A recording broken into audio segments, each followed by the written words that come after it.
Le peuple doit confier le pouvoir à ceux qui lui disent la vérité. La force de l'Alliance des États du Sahel, c'est qu'elle a à sa tête des dirigeants qui disent la vérité à leur peuple. Et ça, c'est une leçon. Parce que l'un des piliers de la résistance soviétique et de la résistance russe, c'est la mémoire. Ils ne jouent pas avec la mémoire. Tu ne peux pas le faire balader. Sur les grands axes des intérêts vitaux de son pays, sur les grands axes de la géostratégie, tu ne le balades pas. Parce qu'ils reçoivent une formation sérieuse en ce sens. C'est ce que nous devons faire en Afrique. C'est pour ça que j'ai créé l'Institut de l'Afrique des libertés. Pour montrer comment on peut former. Et c'est pour cela que je donne des émissions pédagogiques pour montrer comment on peut former. Je ne viens pas sur les réseaux sociaux pour faire le buzz. Parce que je sais que les grandes puissances se construisent sur des consciences éveillées. Vous avez des gens qui sont mal formés, vous avez une classe politique qui raconte n'importe quoi sur l'histoire du pays, vous avez une classe politique qui a une vision approximative des grandes étapes, des grands enjeux de la vie du pays. Vous êtes en danger et c'est ce qu'on est en train de voir au Cameroun. Je prends le Cameroun, mais on peut voir ça en Côte d'Ivoire, on peut voir ça un peu partout. Ça donne des états de confusion mentale comme ce qu'on a vu dans un stade à Libreville. On applaudit le général Dansoman, néocolonisé au Ligingema. On l'applaudit, les mêmes qui applaudissent le valet du néocolonialisme français à Libreville, au Ligingema, on cite le nom du président du Faso, Ibrahim Traoré, ils applaudissent. Est-ce que vous voyez le degré de décérébration dans lequel on peut emmener un peuple?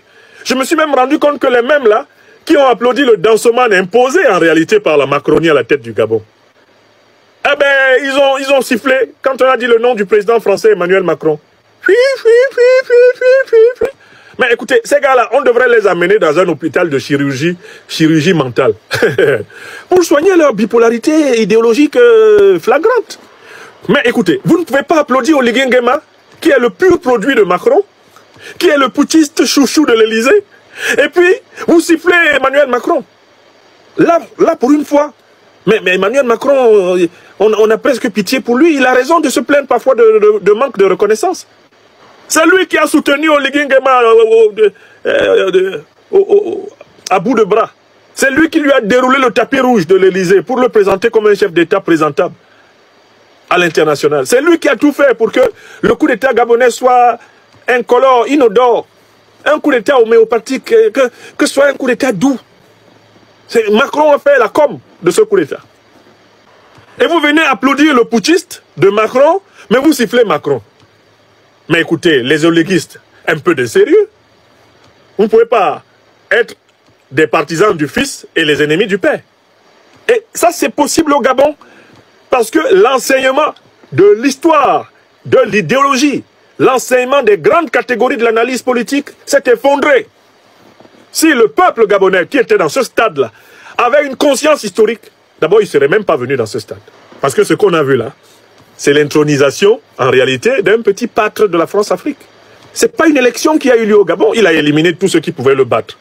Il a organisé un auto-plébiscite avec l'argent de l'État. Parce qu'Oligui Nguema n'a pas d'argent.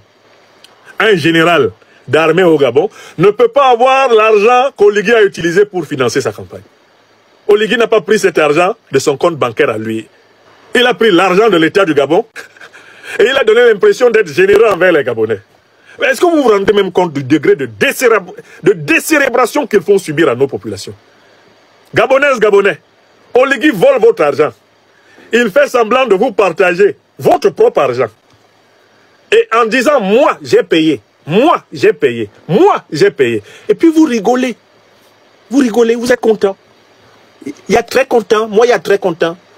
Tonton Oligui a donné moi son argent lui. C'est quel niveau?